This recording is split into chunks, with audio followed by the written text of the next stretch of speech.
This heartfelt video tells the inspiring story of a compassionate waitress who goes above and beyond to care for an elderly customer, demonstrating kindness and dedication in her daily work. When a generous billionaire learns about her selfless actions, an unexpected gift dramatically changes her life, highlighting themes of gratitude, charity, and life transformation. Watch this uplifting and emotional story that emphasizes the power of empathy, community support, and the impact of unexpected acts of kindness. Perfect for viewers inspired by real-life acts of generosity and stories of hope and positive change. In a world where kindness often feels like a forgotten language, sometimes the smallest gestures create the most extraordinary ripple effects.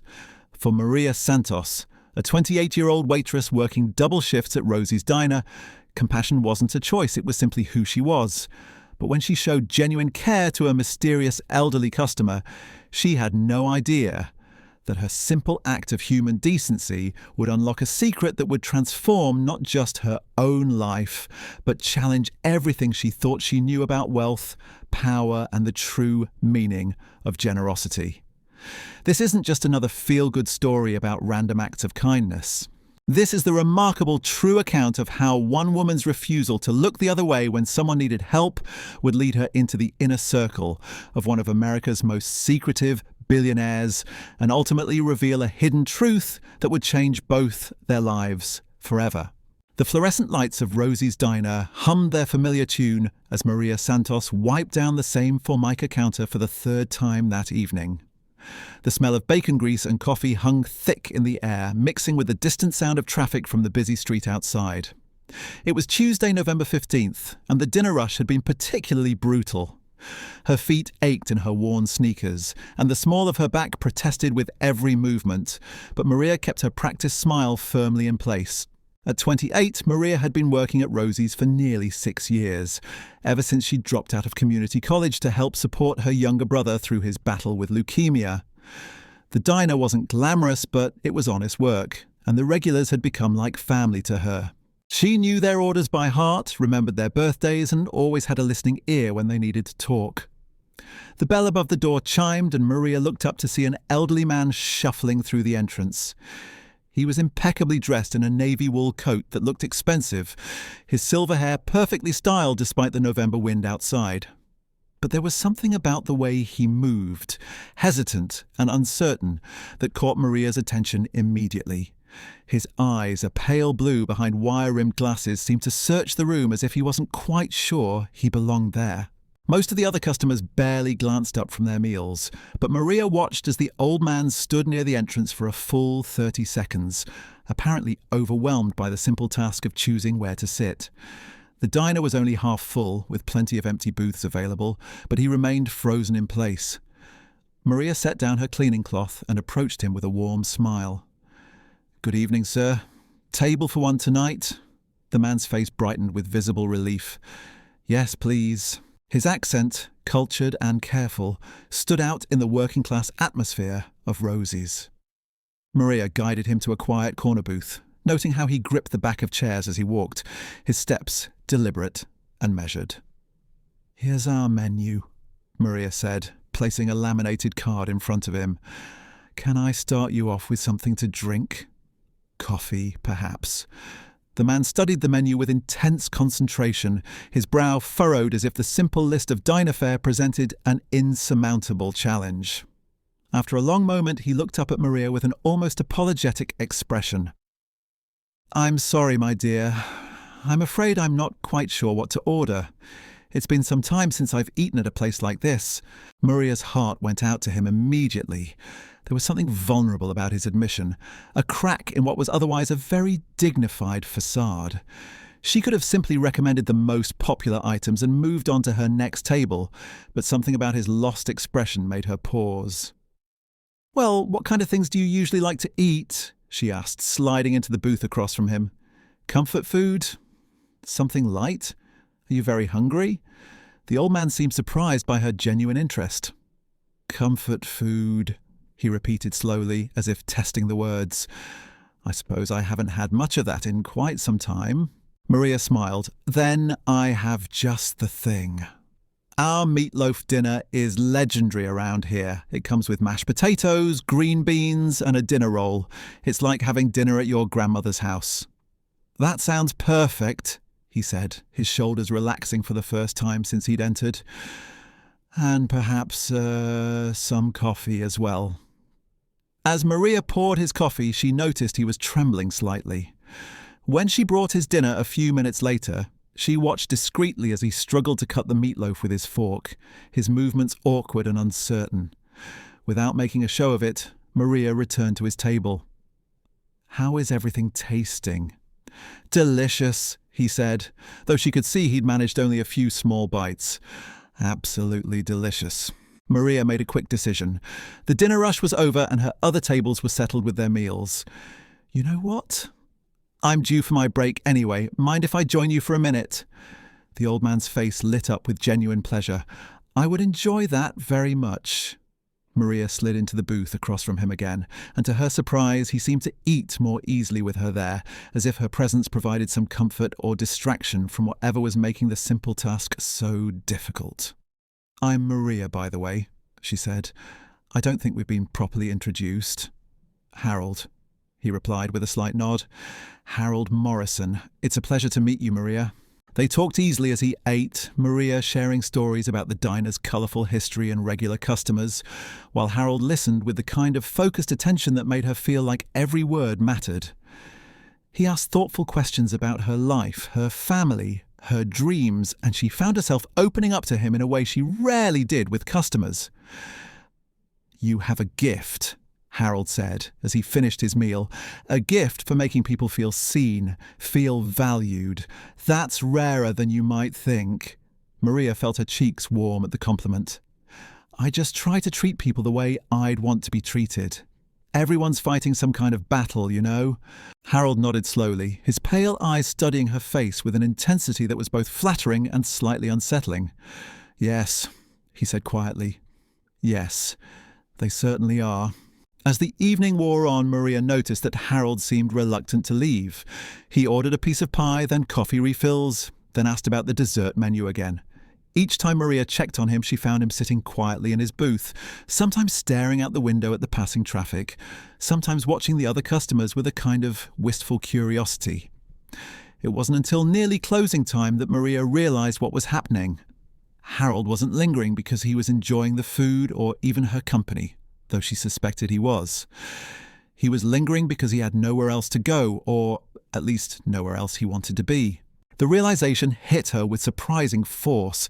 This elegant, well-dressed man was profoundly lonely. Despite his expensive clothes and refined manner, despite what was clearly a comfortable financial situation, Harold Morrison was sitting in a working-class diner at 10 o'clock on a Tuesday night because it was better than being alone. Maria made another decision, one that would have consequences she couldn't possibly imagine. Instead of gently encouraging Harold to settle his check so she could close out her section, she poured herself a cup of coffee and sat down with him again. "So, Harold," she said, wrapping her hands around the warm mug, "tell me about yourself. What brings you to Rosie's on a Tuesday night?" For a moment, Harold's carefully composed expression cracked, and Maria caught a glimpse of something raw and painful underneath. He opened his mouth as if to speak, then closed it again, clearly struggling with how much to reveal. "I lost my wife 6 months ago," he said finally, his voice barely above a whisper. 43 years of marriage, and now the house feels impossibly empty. I find myself driving around in the evenings looking for places where there are people, where there's life. Your diner looked warm and welcoming from the street. Maria felt tears prick at the corners of her eyes. "I'm so sorry for your loss, Harold." 43 years, that's a beautiful love story. "It was," Harold agreed, his voice growing stronger. "She was everything to me. Her name was Eleanor, and she had the most wonderful laugh. She could light up any room just by walking into it." They talked until well past closing time, Harold sharing memories of his late wife while Maria listened with genuine compassion. She learned that they'd never had children, that Eleanor had been his business partner as well as his wife, that her death had left him not just emotionally devastated, but completely adrift in a world he no longer understood how to navigate alone. When Harold finally glanced at his watch and realised how late it was, he was mortified. "My dear girl, I've kept you here far too long." "You must be exhausted." "Not at all," Maria assured him, though her feet were screaming and she still had to close out the register and clean her section. "I'm glad we had a chance to talk." Harold reached for his wallet, and Maria caught a glimpse of what looked like a platinum credit card before he pulled out several crisp $20 bills. For a $12 meal, it was an enormous tip, but Maria sensed that pointing it out would embarrass him. "Thank you for everything tonight, Maria," Harold said as he stood to leave. "You've given me something precious. You've reminded me that there are still kind people in the world." "Will I see you again?" Maria asked impulsively. Harold's smile was the first completely genuine one she'd seen from him all evening. "I certainly hope so." After he left, Maria finished her closing duties with Harold's words echoing in her mind. She had no idea that the elderly man she'd just befriended was worth more than $8 billion, or that her simple act of human kindness had just set in motion a chain of events that would transform her life in ways she never could have imagined. What she did know was that she'd made a connection with someone who needed it desperately, and that felt more valuable than any tip he could have left. And Harold Morrison did return to Rosie's Diner, and what began as weekly visits soon became a nightly ritual. Every evening at precisely 7:15, he would push through the glass doors with that same hesitant uncertainty, and every evening Maria would greet him with a genuine smile that seemed to chase away whatever shadows had followed him there. The other waitresses began to notice the odd friendship that was developing. "That's your boyfriend again," Carla would tease as Harold settled into his usual corner booth. "When's he gonna pop the question?" Maria would laugh off the comments, but privately she found herself looking forward to Harold's visits with an intensity that surprised her. Their conversations had become the highlight of her day, a bright spot in the relentless routine of split shifts and demanding customers. Harold was intelligent and well-read, with a dry wit that emerged once his initial shyness wore off. He asked about her life with genuine interest, remembered details about her brother's medical treatments, and always had encouraging words when she shared her frustrations about bills or difficult customers. What puzzled Maria, though, was Harold's obvious unfamiliarity with ordinary life. He seemed genuinely amazed by things she took for granted. When she mentioned stopping at the grocery store after work, he asked detailed questions about the experience, as if she were describing an exotic foreign ritual. He was fascinated by her stories about riding the bus, dealing with her landlord, or splitting the electric bill with her roommate. "You have such an adventurous life," he said one evening as she described her weekend trip to the laundromat. "Adventurous?" Maria laughed. "Harold, I was washing clothes." "How is that adventurous?" "You navigate so many different situations," he explained earnestly. "You interact with all kinds of people, solve problems, make decisions. It seems wonderfully dynamic." Maria studied his face, noting the wistful quality in his expression. "What do you do during the day, Harold?" "I realise I don't really know much about your work." A shadow crossed Harold's features, and he looked down at his coffee cup. "I'm retired," he said simply. "Have been for some time now." It was clearly a topic he didn't want to pursue, so Maria let it drop. Everyone had parts of their story they preferred to keep private, and she respected his boundaries. What mattered was that Harold seemed genuinely happy during their evening conversations, and that was enough for her. As winter deepened into December, Maria began to worry about Harold's health. Some evenings he seemed particularly frail, his hands shaking more noticeably as he lifted his coffee cup. Twice she'd found him in the parking lot after closing, sitting in an expensive-looking sedan with the engine running, staring blankly at the dashboard as if he'd forgotten where he was going. "Are you feeling all right?" she asked one particularly cold evening when Harold seemed especially disoriented. "Just tired," he assured her, but Maria noticed he'd barely touched his usual meatloaf dinner. "Sometimes the evenings feel very long." The next night, Harold didn't show up at his usual time. Maria found herself glancing at the door every few minutes, her concern growing as the clock ticked past 8, then 9. When 10 o'clock arrived with no sign of him, she felt genuinely worried. "Maybe he's just sick," suggested Jenny, the night cook. Old people catch colds easily, but Maria's intuition told her it was something more serious. Harold was a creature of habit, and in the 3 months she'd known him, he'd never missed an evening without at least calling ahead. The following night brought the same anxious waiting. And by the third evening, Maria had convinced herself that something terrible had happened. She was wiping down tables with unusual aggression, channeling her worry into furious cleaning when the door chimes announced a late arrival. But it wasn't Harold who entered. Instead, a woman in her 50s wearing an impeccably tailored business suit approached Maria's station. She had steel grey hair pulled back in a severe bun, and the kind of authoritative bearing that suggested she was accustomed to being obeyed without question. "Excuse me," the woman said, her voice crisp and professional. "Are you Maria Santos?" "Yes," Maria replied cautiously. "Can I help you? My name is Catherine Blackwell. I represent Mr. Harold Morrison. I believe you know him." Maria's heart lurched. "Is Harold okay? I've been worried he could be sick. He hasn't been here for 3 days, and that's not like him at all." Catherine's expression softened slightly at the genuine concern in Maria's voice. "Mr. Morrison is in the hospital," she said gently. "He suffered a minor stroke on Sunday evening. He's stable now, but he'll be recovering for some time." The coffee pot slipped from Maria's suddenly nerveless fingers, shattering on the tile floor in an explosion of glass and hot liquid. She barely noticed the mess as the full impact of Catherine's words hit her. "A stroke," Maria whispered. "But he seemed fine. I mean, he was tired, but I thought—" "These things can happen suddenly," Catherine said kindly. "Especially to someone who's been under significant emotional stress. Mr. Morrison asked me to find you and let you know what had happened. He was quite insistent that you not worry about his absence."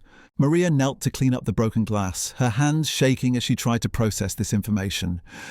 Harold, who had become such an important part of her daily routine, was lying in a hospital bed somewhere, probably alone and scared. "Which hospital?" she asked, looking up at Catherine. "I'd like to visit him." Catherine hesitated. "Mr. Morrison is at Presbyterian Medical Centre, but I'm not sure visits are appropriate right now. He's still quite weak, and the doctors are limiting his contact with people. I work double shifts, but I could come by during visiting hours," Maria pressed. "Even just for a few minutes. I think it would help his spirits to know his friends are thinking about him." There was something in Catherine's expression that Maria couldn't quite read, a kind of internal debate playing out behind her professional facade. After a long moment, she reached into her purse and pulled out an elegant business card.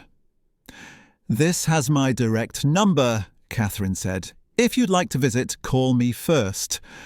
I can arrange things with the hospital." Maria took the card, noticing the heavy cardstock and embossed lettering.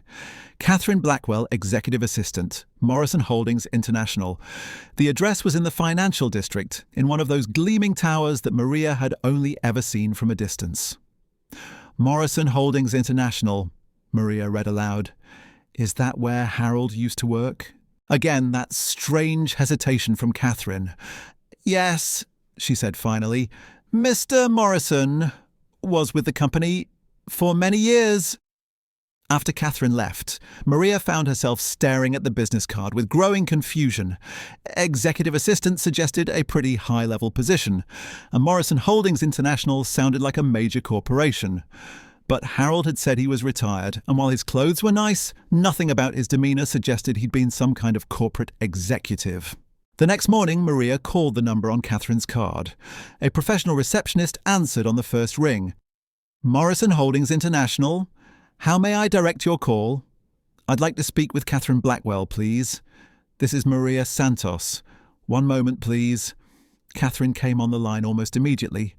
"Maria, thank you for calling. Mr. Morrison has been asking about you. The doctors say he can have visitors now, but only for short periods." "When would be a good time?" Maria asked. "I can come during my lunch break or after my evening shift. This afternoon would work well. Shall we say 2 o'clock? I'll meet you in the lobby and escort you up." The Presbyterian Medical Center was the kind of hospital Maria associated with wealthy people and expensive procedures. The lobby looked more like a five-star hotel than a medical facility, with marble floors, crystal chandeliers, and fresh flower arrangements that probably cost more than Maria made in a week. Catherine was waiting by the information desk, and she guided Maria to a bank of elevators that required a special keycard to access the upper floors. "Mr. Morrison is in our VIP wing," Catherine explained as they rode to the 15th floor. "He has a private suite with around-the-clock nursing care." The elevator doors opened to reveal a hallway that looked nothing like any hospital Maria had ever seen.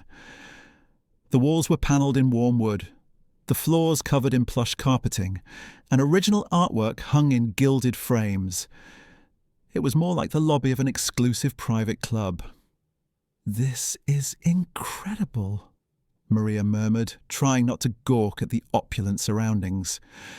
"Mr. Morrison values his privacy," Catherine said simply. They stopped at a door marked with a discreet brass nameplate, "Morrison Suite."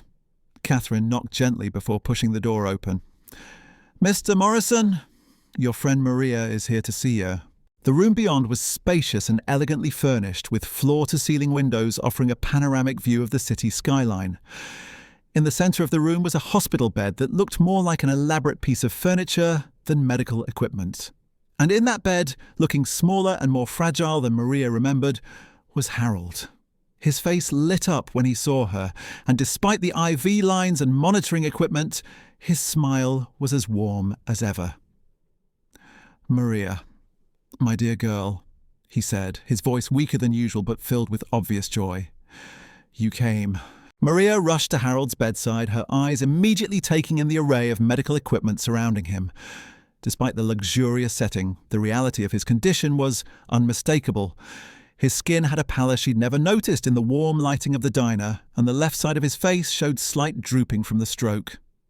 "Of course I came," she said, pulling a chair close to his bed. "I've been worried sick about you. When you didn't show up at Rosie's, I knew something was wrong." Harold's eyes misted over. "You noticed I was gone. Harold, you've become part of my daily routine." "Of course I noticed." Maria reached for his hand, careful not to disturb the IV line. "How are you feeling? Are the doctors taking good care of you?" "The medical care is excellent," Harold said, his speech slightly slurred but clear enough. "But it's been lonely. Eleanor used to handle all of this, you see. She made sure I took my medications, reminded me of doctor's appointments. I'm afraid I'm rather hopeless at taking care of myself." Catherine cleared her throat from the doorway. "I'll leave you two to visit. Maria, please don't stay too long. The doctors want Mr. Morrison to rest." After Catherine left, Harold gripped Maria's hand with surprising strength. "I need to tell you something, my dear. Something I should have shared long ago." Maria sensed the weight behind his words. "You don't have to tell me anything you're not comfortable sharing, Harold." "But I do," he insisted. "You see, I haven't been entirely truthful with you about who I am. My full name is Harold Morrison, and Morrison Holdings International isn't just where I used to work. It's my company. I founded it 47 years ago with Eleanor." The words hung in the air between them like a bridge neither of them was sure they wanted to cross. Maria felt her world tilt slightly as she processed what he was telling her. "Your company," she repeated slowly. "You mean you own Morrison Holdings International?"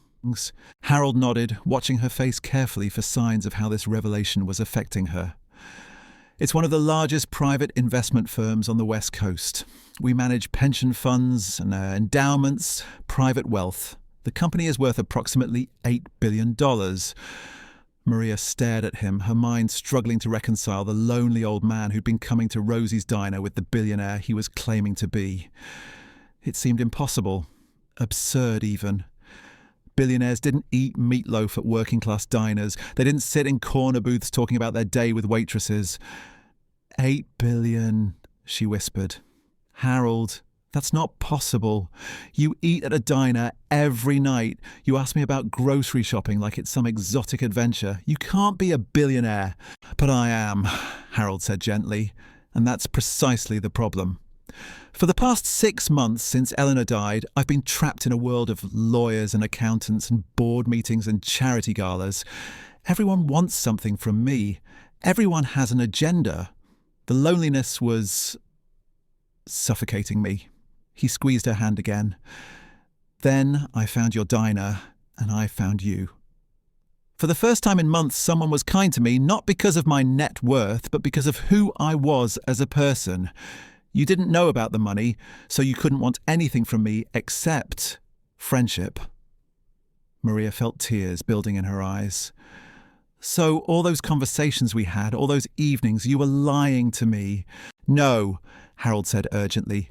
Everything I told you about missing Eleanor, about being lonely, about enjoying our talks, that was all true. The only thing I withheld was the financial details, and I withheld them because I was terrified that if you knew, you'd start treating me differently. The silence stretched between them as Maria tried to process this information. Harold Morrison wasn't just comfortable. He was one of the wealthiest people in the country to her diner. And he'd been coming eating $12 meals because he was lonely. "Why are you telling me now?" she asked finally. "Because I nearly died," Harold said simply. "The stroke was a wake-up call. I realized I might have lost the chance to be honest with the one person who's shown me genuine kindness, and because I have a proposition for you." Maria felt a chill run down her spine. This was it, the moment when Harold would reveal his true agenda. Maybe he wanted her to be his companion, or maybe he needed someone to take care of him. Either way, their simple friendship was about to become complicated by money and obligation. What kind of proposition? Harold struggled to sit up straighter in his bed. "I want to offer you a job, Maria. Not as a waitress, not as a caregiver, but as something much more important. I want you to help me figure out how to use my wealth in a way that would make Eleanor proud." "I don't understand." "For 47 years, Eleanor and I built this company together. We were focused on accumulating wealth, on growing the business. But Eleanor always said that someday we'd figure out how to give it all away meaningfully. She died before we could make that happen, and now I'm lost. I have more money than I could spend in 10 lifetimes, but I don't know how to turn it into something that matters." Harold's eyes grew bright with passion as he continued. "You understand people, Maria. You see what they need. You showed kindness to a lonely old man without expecting anything in return. You have something I've lost touch with, a connection to the real world, to real problems that real people face. Harold, I'm a waitress. I dropped out of community college. I don't know anything about managing billions of dollars or running a foundation." "You know about compassion," Harold said firmly. "You know about hard work and sacrifice. You know what about paying bills and taking care of family it's like to worry members who are sick. Those are exactly the qualifications I need." Maria felt overwhelmed by the magnitude of what he was suggesting. "What exactly are you asking me to do?" "I'm asking you to come work for me as my director of charitable giving. You'd have access to resources most people can only dream of. You could identify problems that need solving, people who need help, causes that deserve support. And you'd have the authority to make those things happen." The offer hung in the air between them like a life preserver thrown to someone drowning. Maria thought about her current life, the double shifts, the aching feet, the constant worry about her brother's medical bills. She thought about all the customers she'd served over the years who were struggling with problems that money could solve. If only money were available. "I need time to think about this," she said finally. "Of course," Harold agreed. "But Maria, I want you to understand something. This isn't charity. This is me recognizing that I need your help more than you need mine.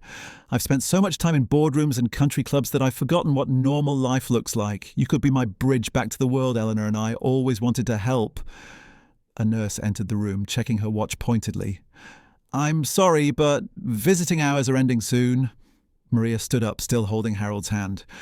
"I'll think about your offer, Harold. But regardless of what I decide about the job, I want you to know that our friendship means everything to me. Money doesn't change that." Harold's smile was radiant. "That's exactly why you're the right person for this, my dear. That's exactly why Eleanor would have loved you." As Maria walked back through the hospital's marble lobby, her mind raced with possibilities and fears in equal measure. Harold's offer represented a complete transformation of her life, an opportunity to help people on a scale she'd never imagined possible. But it also meant leaving behind everything familiar, stepping into a world she knew nothing about. Catherine was waiting by the elevators, and she fell into step beside Maria as they walked toward the parking garage. "How did he seem to you?" Catherine asked. "The doctors say he's recovering well, but I worry about his emotional state." "He seemed more like himself," Maria said, "more energetic than I expected." "Catherine, can I ask you something?" "Of course. How long have you known about Harold's visits to the diner?" Catherine smiled. "Almost from the beginning. Mr. Morrison's security team keeps track of his movements, especially after Mrs. Morrison passed away. We were concerned when he started spending his evenings in unfamiliar neighbourhoods." "But you didn't try to stop him?" "Mr. Morrison is not a man who can be stopped when he's made up his mind about something. And frankly, those evening visits were the first time in months that he seemed genuinely happy. Whatever you were doing for him, it was working." They reached Maria's bus stop and Catherine handed her another business card.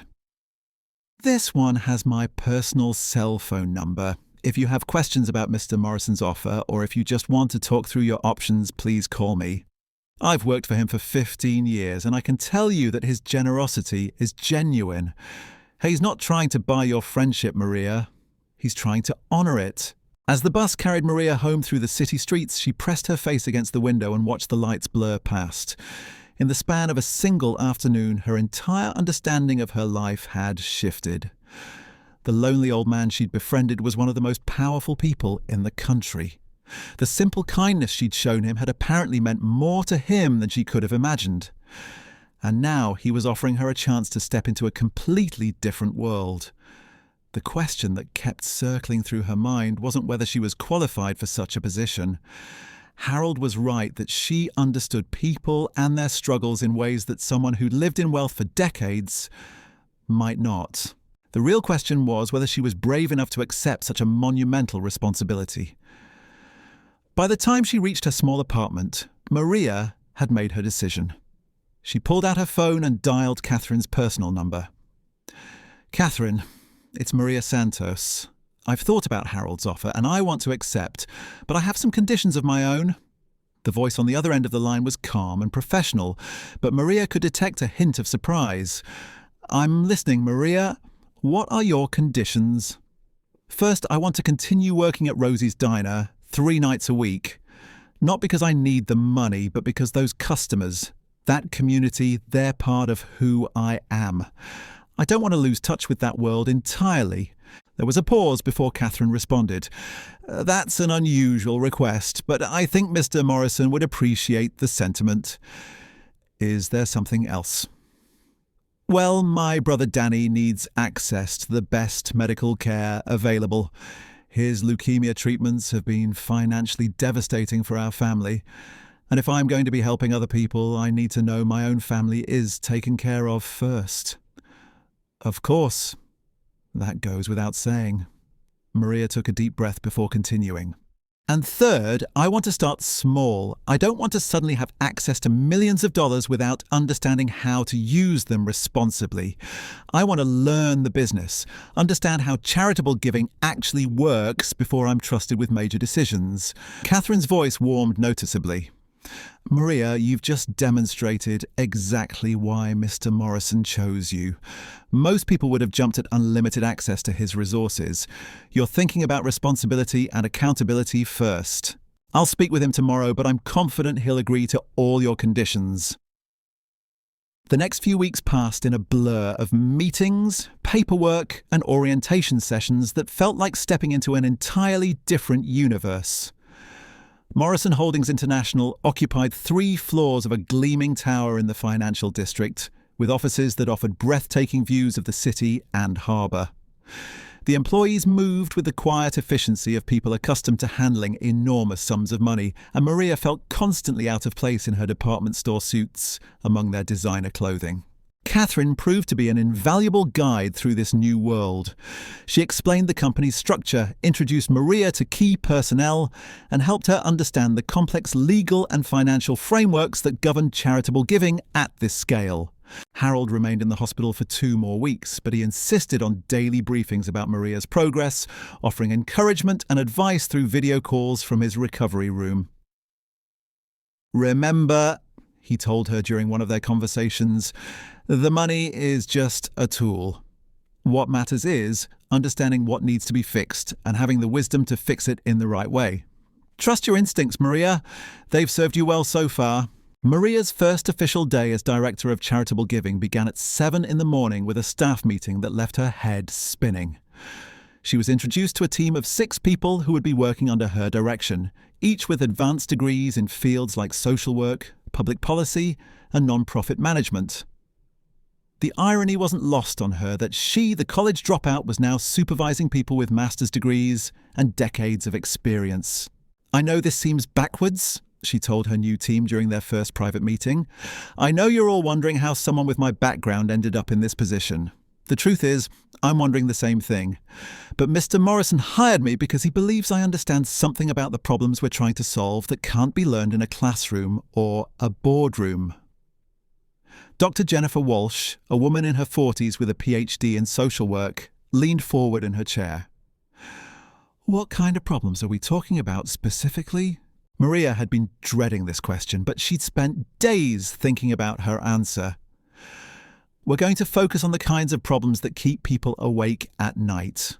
Medical bills they can't afford, housing they're about to lose, children who are hungry, elderly people who are isolated and forgotten, the problems that don't make headlines but destroy lives every single day."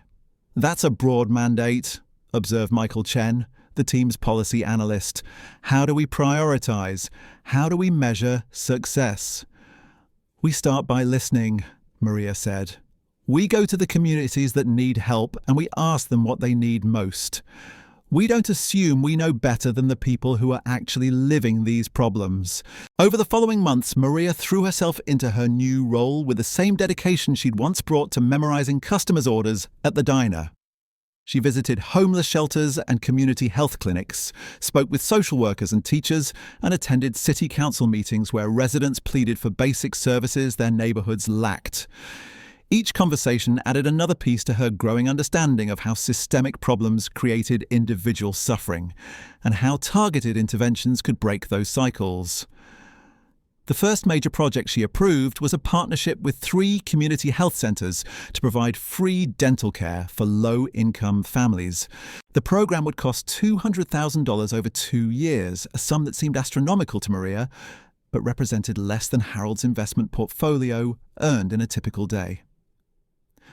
"Are you sure about this?" she asked Catherine as she reviewed the funding proposal. $200,000 for dental care?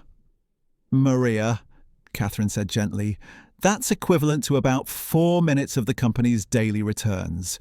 Mr. Morrison spends more than that on his monthly wine purchases." The scale of wealth was still incomprehensible to Maria, but she was beginning to understand its potential for good. When the dental program launched 6 weeks later, she attended the opening day at the first clinic.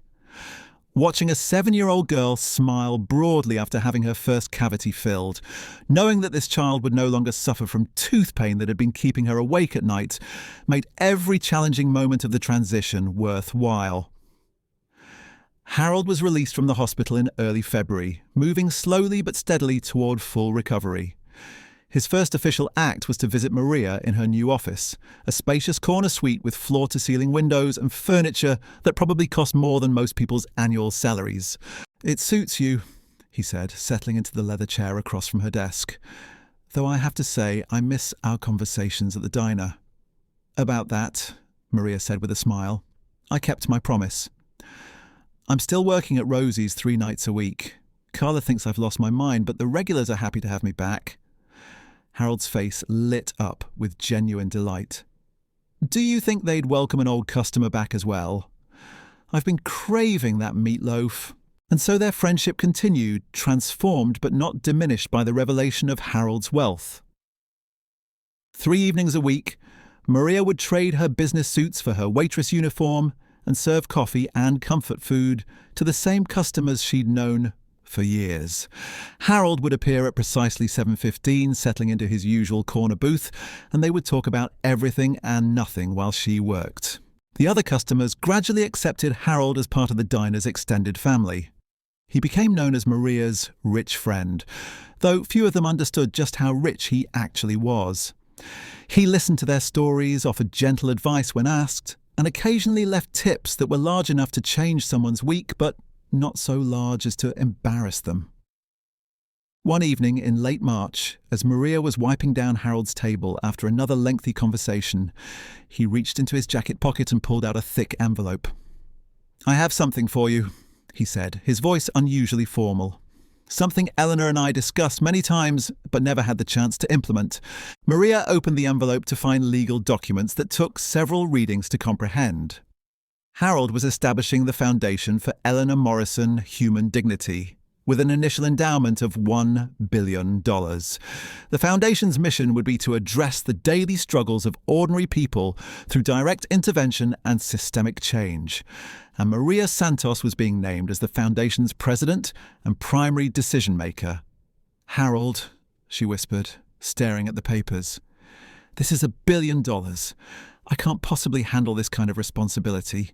"You've been handling it beautifully for months," Harold replied. "The dental program you launched is already being replicated in 4 other cities. The housing assistance program you designed has helped 60 families avoid eviction. The scholarship fund you created has enabled 37 students to attend college who otherwise couldn't afford it. You're not just giving tears welling in her eyes as away money, Maria. You're changing." She absorbed the magnitude of what he was offering. Lives.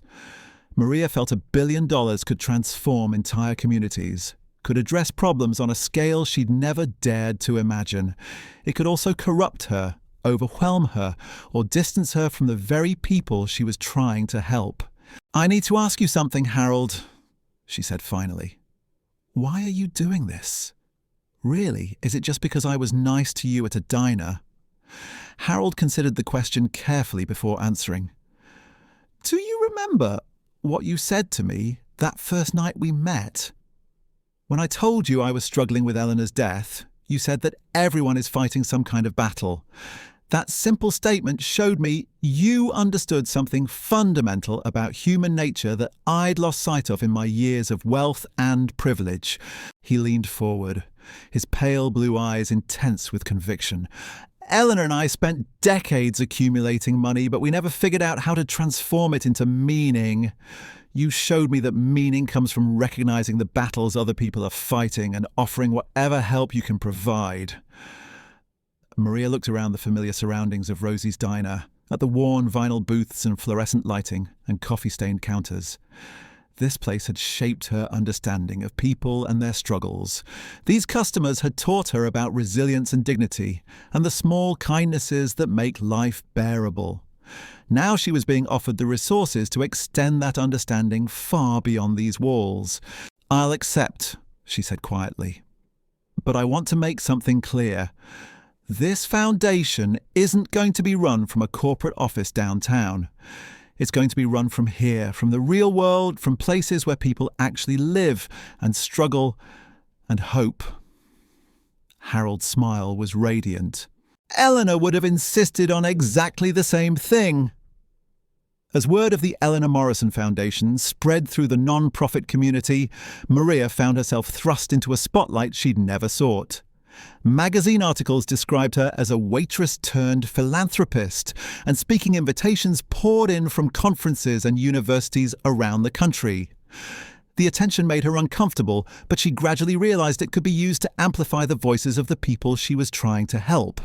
Her first major public appearance was at the National Conference on Poverty and Social Justice, where she was asked to deliver the keynote address to an audience of social workers, policymakers, and non-profit leaders. Standing at the podium in a convention center ballroom looking out at hundreds of faces, Maria felt the same nervousness she'd experienced on her first day at Morrison Holdings. 6 months ago, she began, I was working double shifts at a diner, worrying about how to pay my brother's medical bills and wondering if I'd ever be able to afford to go back to school. Today, I have access to resources that most people can only dream of.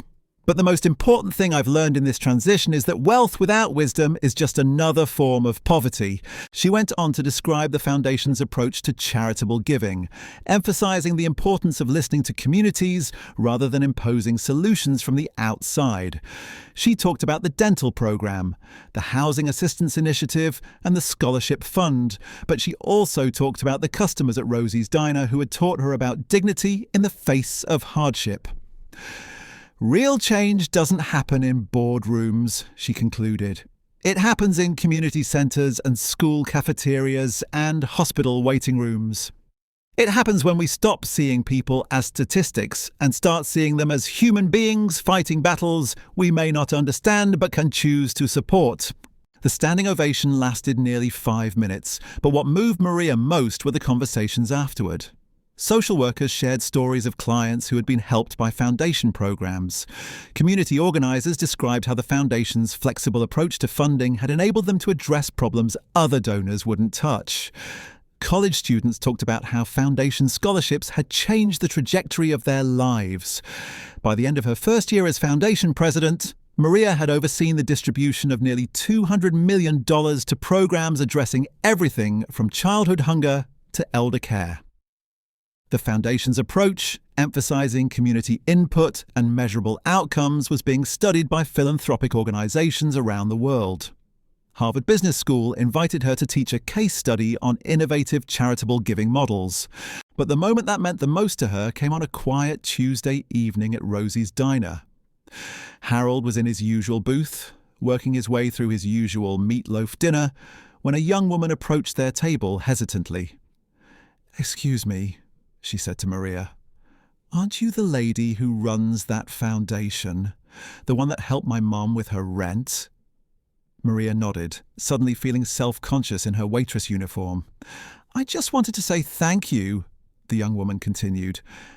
"My mum was about to be evicted and she didn't know what to do. Then someone at the community centre told her about your programme and you guys paid 3 months of back rent and helped her find a better job. She cries every time she talks about it." After the young woman left, Harold reached across the table and squeezed Maria's hand. "Eleanor would be so proud," he said softly. "Not just of the money we're giving away, but of the way we're giving it away. With dignity, with respect, with love." Maria's story reminds us that kindness is never wasted, even when offered to a stranger in the most ordinary circumstances. Her simple act of compassion at Rosie's Diner didn't just change Harold's life, it created a ripple effect that transformed entire communities. Sometimes the most powerful force in the world isn't money or influence, but genuine human connection.